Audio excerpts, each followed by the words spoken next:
Good morning बच्चों, कैसे हो आप लोग। मैं बिल्कुल ठीक हूँ। हमने अपने पिछले क्लास में संज्ञा किया था। क्या किया था? संज्ञा किया था। संज्ञा किसे कहते हैं और संज्ञा के कितने भेद हैं, इस बारे में हमने पढ़ा।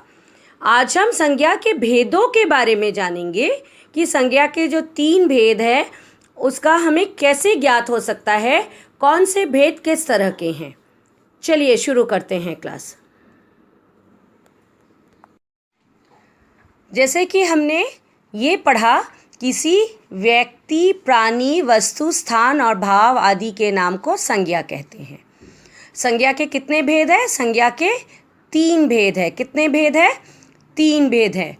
व्यक्तिवाचक संज्ञा, जिसे अंग्रेजी में प्रॉपर नाउन कहते हैं। जातिवाचक संज्ञा, जिसे अंग्रेजी में कॉमन नाउन कहते हैं। और भाववाचक संज्ञा, जिसे अंग्रेजी में एब्स्ट्रैक्ट नाउन कहते हैं। व्यक्तिवाचक संज्ञा, किसी व्यक्ति, जैसे मैंने कहा ऋषभ या श्रेष्ठा या तनुश्री या फिर स्वस्तिका या फिर मौलिक, शुभजीत, तो ये सारे क्या है? व्यक्तिवाचक संज्ञा है। कोलकाता व्यक्तिवाचक संज्ञा है। Jaunpur, D Paul school Jaunpur व्यक्तिवाचक संज्ञा है। लेकिन उसी जगह पे यदि मैंने इस तरह से कहा लड़की, लड़कियाँ, लड़के, लड़का, विद्यालय, स्कूल, तो ये सारे क्या है? जातिवाचक संज्ञा है। किताब, कलम, या फिर गाय, भैंस, पेंसिल, ये सारी चीज़ें क्या है? जातिवाचक संज्ञा है। और भाववाचक संज्ञा क्या है? दुख होना, खुश होना, या फिर आप सोच लीजिए बुढ़ापा, बचपना, खुश, ये सारे जो शब्द है ये भाववाचक संज्ञा के उदाहरण हैं। चलिए पहले हम व्यक्तिवाचक से शुरू करते हैं। जिन संज्ञा शब्दों से किसी विशेष व्यक्ति, स्थान और वस्तु आदि का पता चलता है उन्हें व्यक्तिवाचक संज्ञा कहते हैं। किसी विशेष व्यक्ति, वस्तु, स्थान, इन चीज़ों के नाम का बोध हो उसे व्यक्तिवाचक संज्ञा कहते हैं।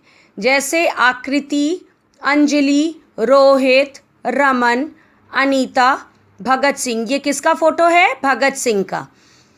या सोफिया, ये सारे व्यक्तियों के नाम हैं। ये सारे किनके नाम हैं? व्यक्तियों के नाम हैं। तो ये व्यक्तिवाचक संज्ञा के उदाहरण हैं। उसी के जगह पे स्थानों का नाम किस तरह से व्यक्तिवाचक संज्ञा के रूप में आते हैं? देखिए, केरल, झबुआ, इंदौर, बड़ोदरा, पटियाला, रोहतक, फरीदाबाद, अलवर, इम्फाल, दिल्ली, गोवा, भिलाई आदि। ये सब क्या है? ये सब स्थान के नाम हैं, स्थान विशेष के नाम हैं। तो ये व्यक्तिवाचक संज्ञा के आधार पर आते हैं। अच्छा, वस्तु, जैसे गोदावरी नदी,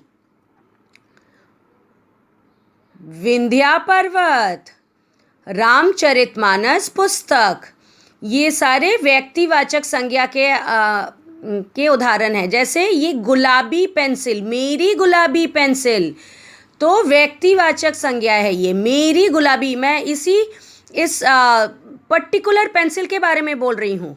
किसी पर्टिकुलर चीज़ के बारे में जब बोला जाता है तो वो व्यक्तिवाचक संज्ञा के का उदाहरण होता है या व्यक्तिवाचक संज्ञा होता है। जैसे जो पेंसिल मैं हाथ में पकड़ी हुई हूँ वो है मेरी गुलाबी पेंसिल, तो ये व्यक्तिवाचक संज्ञा है।